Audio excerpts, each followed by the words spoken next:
All right, guys, let's talk a little bit about Colorado football today.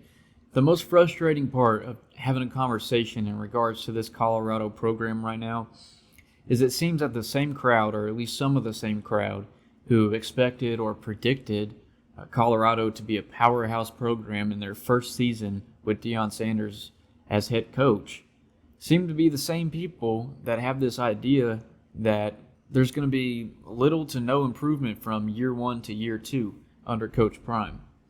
Now, it would be unreasonable to expect any coach, I don't care if you're the greatest of all time or a head coach like Deion Sanders, who had zero FBS experience prior to taking the job, to expect them to come in and just completely turn around this program, to completely change the trajectory in one season, coming off of a one-win season in 2022. Okay? That's just an unreasonable task. And we can talk about the obvious that expectations were set way too high prior to last season, okay? With that being said, Deion Sanders in Colorado did a heck of a job in year one turning that thing around over there in Boulder, all right? I know what you're saying. They only won 4 games. They went 4-8 last season. What are you talking about? Heck of a job. Okay, let's talk about it. Eight losses. 6 of those 8 were 1 score or less. Okay, what does that mean? They were in contention in every single one of them. All right. Let's compare it to, let's say another program with a very similar story. A team that went 5-7, lost 5 games by 1 score or less. That team is Nebraska, okay?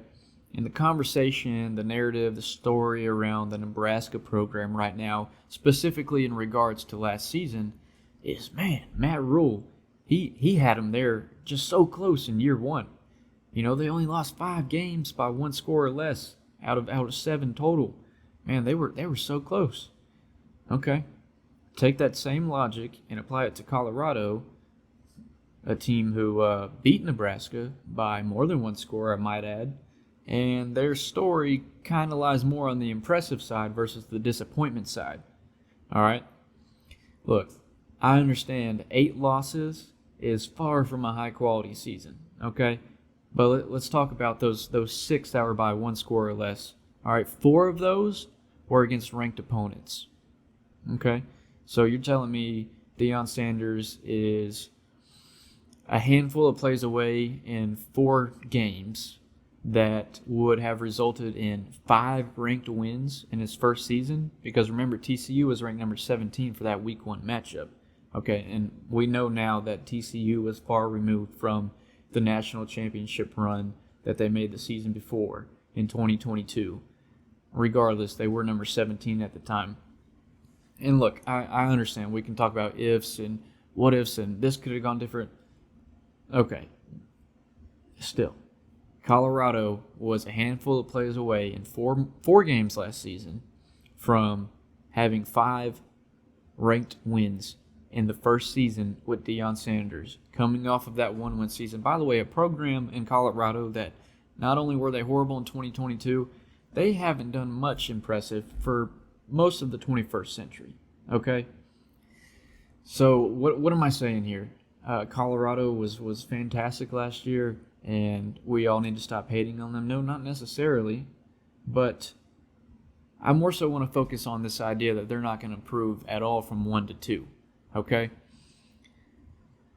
Are we just forgetting that there's a potential top 10 draft pick coming back in quarterback for his 3rd season of college football, Shedeur Sanders? That paired with also that guy, you may know his name, Travis Hunter, who is also a potential top 10 pick in next year's draft, who also could very well lead the Buffaloes in receptions, interceptions, and touchdowns on the offensive side of the ball. That's not too far a stretch to say there. He's probably the only one in college football that could do that. Okay, those 2 guys alone are more than enough reason to say that these guys have a chance every time they step on the field. All right, pair that with this transfer class that's coming in is pretty impressive.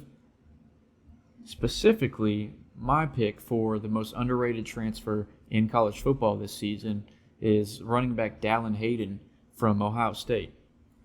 In his freshman season, he looked like he was the future running back at Ohio State. Last season, not sure what happened. Ended up taking a red shirt. Didn't really play that much. I'm telling you now, this guy is going to wreck the Big 12 this season. I know he's got some competition back there for best running back in the conference. Names like Ollie Gordon and so on and so forth. That's great. I'm not saying he's better than these guys, but I'm here to let you know he is going to tear these defenses apart. Okay? This team is going to be a heck of a lot better than it was last season. And last season, despite the record, they were a lot better than teams give them credit for, or than the media gives them credit for, than pretty much everybody gives them credit for, if we're being honest. They're a pretty solid team last year. There's a few things they got to fix. They got to learn how to finish games. They got to learn how to keep their composure. And Coach Prime, he himself had a few mishaps last year, some time management stuff. That's all part of it. He's a first-year head coach in the FBS level last season. There's going to be mistakes. He's going to make mistakes this year.